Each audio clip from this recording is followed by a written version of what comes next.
hasn't happened since 2017, but today MSD installed 2 flood wall closures as the Ohio River levels continue to rise. Wave News reporter Brian Schlonsky is live downtown at one of the closures on 10th Street. Yeah, he's going to show us how MSD works to try to keep Louisville from flooding. Yeah, that's right, John and Myra. On a regular day, this area is open to cars, to foot traffic, pedestrians. They can pass right through, but you can see here today, clearly, that is not the case. Crews worked all day to get this ready. Now the sandbags are out here as well.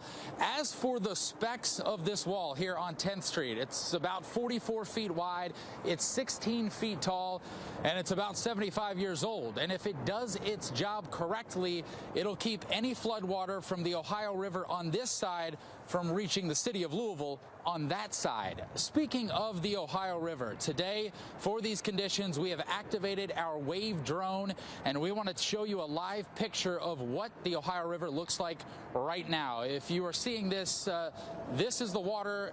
The banks there are on the right-hand side. You can see all that debris, and it's kind of pushing up against that retaining wall, if you will. We are flying this directly under I-64. This area is close to the Fraser over here. Peerless Distilling is over here. And again, normally on a given day, you could drive right through this spot. You can see our Wave News Storm Tracker out and about, as it will be throughout the week, to show you what these conditions look like as we come up on this flood wall again here on 10th Street.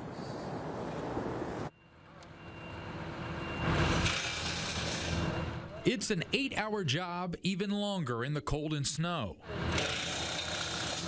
MSD's flood protection team assembling these flood wall closures at 10th and 27th Streets. Yes, it is dangerous.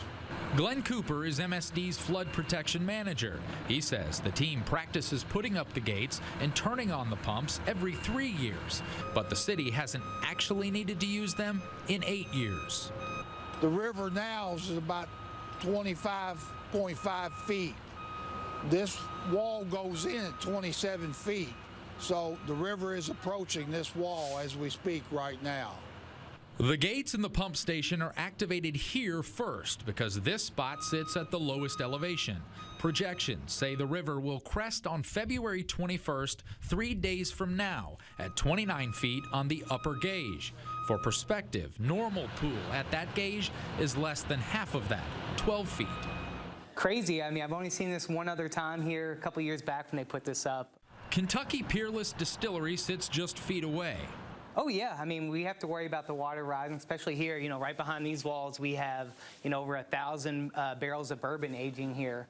They're still booked with tours, people visiting Louisville from D.C. and Texas.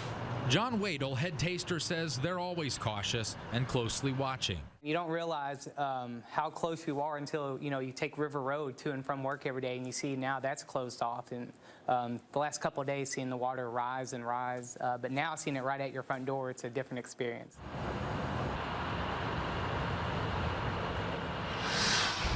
Up to us here in town, it could be up to what happens upriver, places like Pennsylvania, Ohio, in West Virginia. What happens with the river there will impact how long these roads stay closed and how long these gates stay up. For now, reporting live downtown, Brian Schlonsky, Wave News.